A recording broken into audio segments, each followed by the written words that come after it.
Hi, this is Mark News from Plant Talk Radio. Thanks for subscribing and listening to our podcast, Your Gardening Questions from Plant Talk Radio. If you have a gardening question you'd like our host Fred Howard to answer, send him an email. The email address is fred@planttalkradio.com. Now for today's question. Hi, I have a question about a tropical hibiscus. Okay. I've had it 4 or 5 years, bring it in every winter, take it back out in the spring. It's always done very well. This past spring, same thing. It even started blooming in the house, took it outside, and it dropped all of its leaves. Kind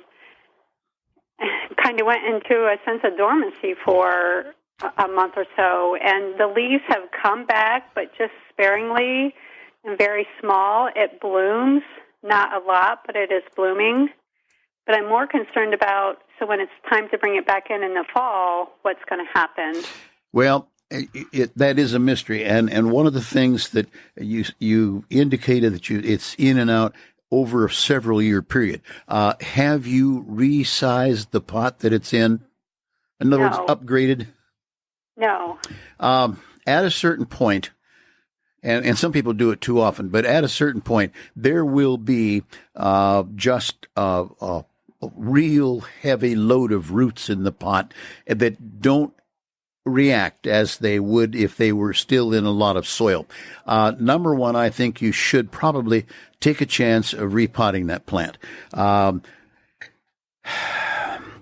That's the only thing I can think of, because the fact that it took a break or went dormant, they don't normally do that to that degree.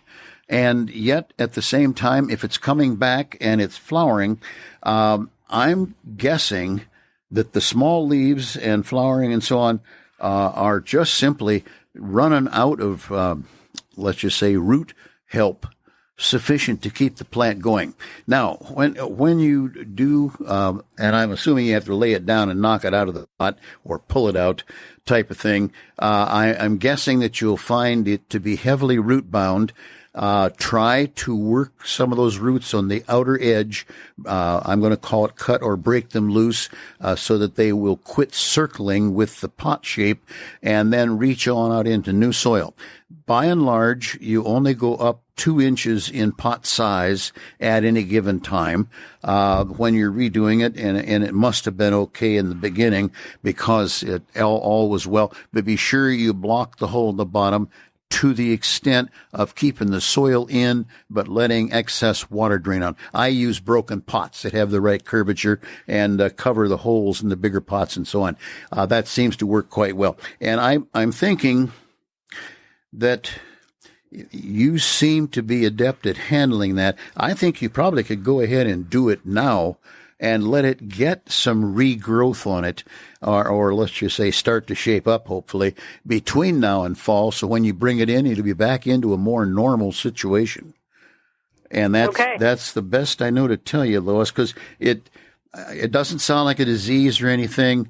You've obviously handled the plant before. I'm just guessing it's finally become pot bound. Hey, thanks again for listening to our podcast. Be sure to subscribe to our other podcasts as well, the Plant of the Week podcast and the Plant Talk Radio podcast, all on iTunes or your favorite podcast player. If you'd like to sponsor a daily podcast, contact us at fred@planttalkradio.com. To find out more about Fred Howard and Plant Talk Radio, visit our website, planttalkradio.com. Circle270media.com